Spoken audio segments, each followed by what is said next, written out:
देखिए, सबसे पहले तो ग्लोबल मार्केट की चर्चा करने से पहले हमें ये समझना चाहिए कि बीते 31 दिनों से देश का अन्नदाता, लाखों किसान भाई बहन दिल्ली के दरवाजे पे यानी कि दिल्ली सिंगू बॉर्डर पर बैठे हैं और अपने हकों की लड़ाई लड़ रहे हैं। लेकिन ये बेरहम भाजपा सरकार, निर्दयी मोदी सरकार के चलते आज 45 से ज़्यादा हमारे किसान भाई बहन सिंगू बॉर्डर पे शहीद हो गए हैं। 45 से अधिक अन्नदाताओं ने अपने प्राण दे दिए हैं, सर्वोच्च बलिदान दिया है और उनकी जानें दिल्ली सिंगू बॉर्डर पे आंदोलन करते हुए चली गई हैं। इस 45 जानों के जिम्मेदार, इन मौतों के जिम्मेदार अगर कोई है तो वो भाजपा सरकार है। इन 45 जानों का हिसाब अगर किसी से लेना चाहिए तो भारतीय जनता पार्टी की केंद्र में बैठी सरकार से लेना चाहिए, जो सिर्फ उद्योगपति के लिए काम करती है और देश के लाखों किसानों का हक मार बैठी है। दूसरी चीज, जो ये चर्चा की बात हो रही है, चर्चा बिना शर्तों के होती है। आप रोज ये तो कह देते हैं कि हम चर्चा करना चाहते हैं, ना समय बताते हैं कब चर्चा करना चाहते हैं, ना तारीख बताते हैं कब चर्चा करना चाहते हैं, ना स्थान बताते हैं कब चर्चा करना चाहते हैं, और ना ही ये कहते हैं कि हम बिना किसी शर्त के चर्चा करेंगे। अगर आपकी चर्चा का मतलब ये है कि देश के किसान को बुलाया जाए और उसे बताया जाए कि ये 3 काले कानून कितने अच्छे हैं, तो चर्चा का क्या फायदा?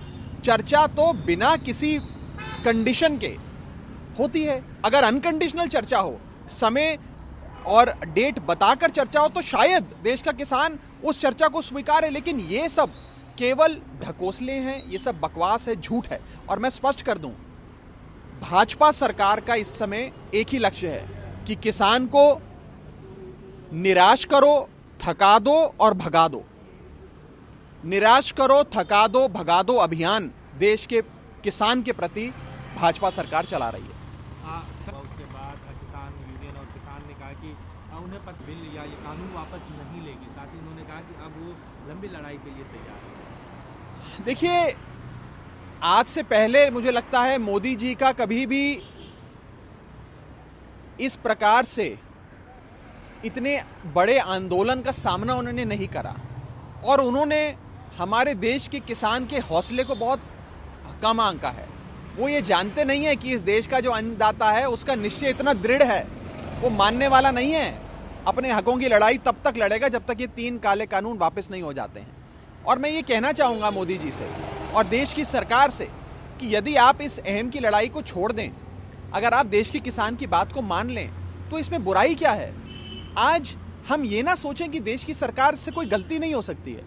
क्या प्रधानमंत्री जी से कोई गलती नहीं हो सकती है? क्या देश की सरकार से कोई गलती नहीं हो सकती है? अगर भाजपा सरकार से कोई गलती हुई है तो उन्हें स्वीकार करके ये 3 काले कानून वापस ले लेने चाहिए। इसे अहम की लड़ाई नहीं बनाना चाहिए। लेकिन आज मोदी सरकार ने इसे अहम की लड़ाई बना लिया है और देश के किसान से वो एक दुश्मन की तरह बर्ताव कर रहे हैं। चाहे उन पे वाटर कैनन छोड़ना हो, उन पे आंसू गैस छोड़ने हो, उनको लाठियों और डंडों से मार पिटाई करनी हो। चलो, तो उन्होंने कहा कि राष्ट्रपति कोविंद उन्हें 4 मुख्यमंत्री, यदि कोई इस कानून में वास्तव में कोई एक्शन ले सकता है और इन 3 काले कानूनों को वापस करा सकता है, तो वो देश के प्रधानमंत्री हैं आदरणीय नरेंद्र मोदी जी, और कोई व्यक्ति नहीं है। केवल उन्हीं के कानों तक ये बात पहुंचनी चाहिए। और कल हमारे सांसदों ने, संजय सिंह जी और भगवंत मान जी ने, देश के प्रधानमंत्री के कानों तक वो आवाज पहुंचाई। देश के 62 करोड़ किसान जो आज आंदोलित हैं इन 3 काले कानूनों के चलते, उनकी आवाज बनकर संजय सिंह और हमारे सांसद भगवंत मान जी ने देश के प्रधानमंत्री के कानों तक वो आवाज पहुंचाई है। मुझे लगता है कि देश के प्रधानमंत्री के कान में अभी भी वो आवाज गूंज रही होगी और इसका एक सकारात्मक निष्कर्ष निकले, ऐसी हम उम्मीद करते हैं।